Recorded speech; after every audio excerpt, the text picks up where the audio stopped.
Anytime I put out a video that directly states or indirectly implies that free will is an illusion, I'm almost always met with a visceral reaction from a lot of people. The idea that we have very limited control over our own lives and even our own thoughts makes people feel uncomfortable.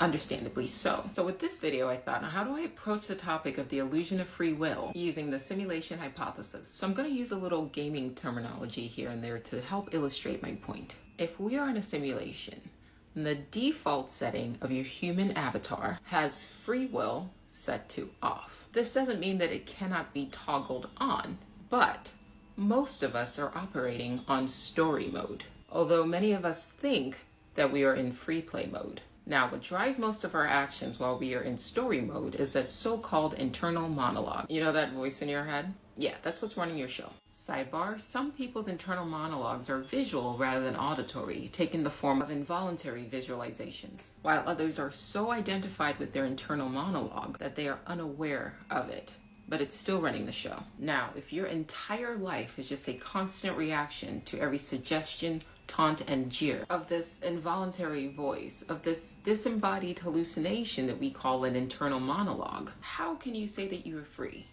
Now, some people think that their internal monologue is actually them.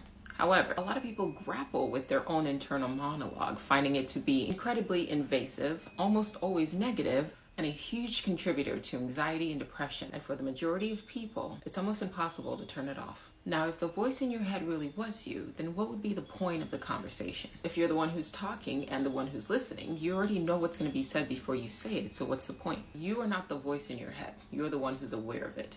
Most people do not intentionally generate their own thoughts. Most of the time a random thought occurs, people accept its suggestions as true, and then they react instead of pausing to analyze and reflect. That is the default operating system of most human beings. So to reintroduce the simulation hypothesis, you could call your internal monologues in-game prompts. And the purpose of these prompts is to cause you to have the most dramatic, the most emotionally immersive in-game story mode experience. The more emotionally engaged you are, the more immersive the simulation feels. Now, it is possible to toggle from story mode to a limited free play mode, and you can start by consciously observing your internal monologue and try to stop reacting to its every prompt. A great book to help you with this is The Untethered Soul by Michael Singer.